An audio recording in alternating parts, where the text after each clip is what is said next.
Bom, gente, na última parte a gente viu que para que a gente entenda, descreva, analise como as palavras ganham sentido, como elas funcionam e ganham sentido no processo discursivo, né?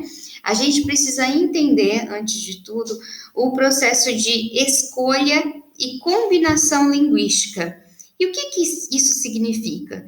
Nos estudos mais linguísticos, né, mais teóricos, se a gente for entrar numa profundidade mais teórica, os estudiosos vão dizer que a língua tem dois eixos. Um que é paradigmático, que ele vem assim, de cima para baixo, e outro sintagmático, que fica na horizontal. Isso quer dizer que quando a gente faz uma frase, um enunciado, um texto, a gente tem uma nuvem. Estou criando uma metáfora aqui, como se fosse uma nuvem cheia de possibilidades de palavras. Só que a gente só pode escolher uma para se organizar nessa linha horizontal. Vou dar um exemplo aqui, depois eu dou o outro do livro. Se eu digo, por exemplo, o meu irmão veio aqui, está aqui na minha casa e eu preciso pedir para ele comprar carne no mercado. Então eu peço para ele e daí alguém pergunta: onde está seu irmão? Eu digo: meu irmão foi ao mercado. Eu poderia escolher outras palavras. Eu poderia dizer: o Elcinho foi ao mercado, que é assim que eu chamo meu irmão, né? Eu poderia dizer: meu mano foi ao mercado, que é outra palavra que substituiria irmão. Então, ó, as possibilidades de escolha tá ali.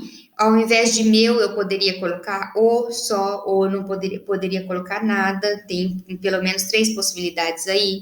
No lugar de irmão, eu poderia colocar mano, ou o nome dele é Elcinho, ou Elson, que é o nome mais formal. Então, ali pelo menos umas quatro possibilidades. Foi ao mercado, ou foi, se eu quisesse falar numa forma menos formal no mercado, né? Que daí não estaria correto gramaticalmente na gramática tradicional. Ou foi ali no mercadinho, eu poderia usar essa outra forma. Então, são N possibilidades que a gente tem, mas eu escolhi, dentre essas possibilidades, que está ali no eixo paradigmático, eu escolhi meu irmão foi ao mercado. Então foi isso que eu escolhi e organizei isso numa frase. Então, vamos dar o exemplo do livro. Bom, no livro tem essa tirinha que tá: boa noite, marquei encontro com a senhora Rony. Aí ele estende a mão pro Hagar, né? O senhor deve ser avô dela. E ele aperta a mão muito forte. Não, não, deve ser pai dela, né? Então, lá no livro traz toda questões para ajudar vocês a interpretar, mas eu vou já passar essa fase explicando que o que acontece: um pretendente da filha do Hagar chega na casa dele falando que marcou um encontro e diz que ele pode ser o avô. Pelo aperto de irmão, ele percebe que é o pai e daí tenta se desculpar. Bom, o que que a gente tem aqui? O livro vai trazer essa frase: marquei encontro com a senhorita Rony, que é uma frase que houve escolhas para que ela acontecesse. Mas vamos pensar como funciona o eixo horizontal, né? O eixo da combinação. Ele escolheu palavras e combinou numa ordem específica, que é uma ordem aceita na nossa língua.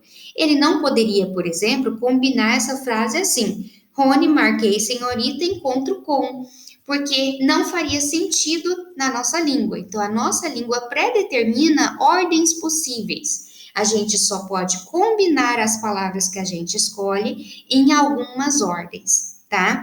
É o que aconteceu aqui. Eu não poderia, por exemplo, dizer, naquele exemplo que eu coloquei, mercado é ao irmão meu foi. Não faria sentido, não é uma ordem aceita na nossa língua.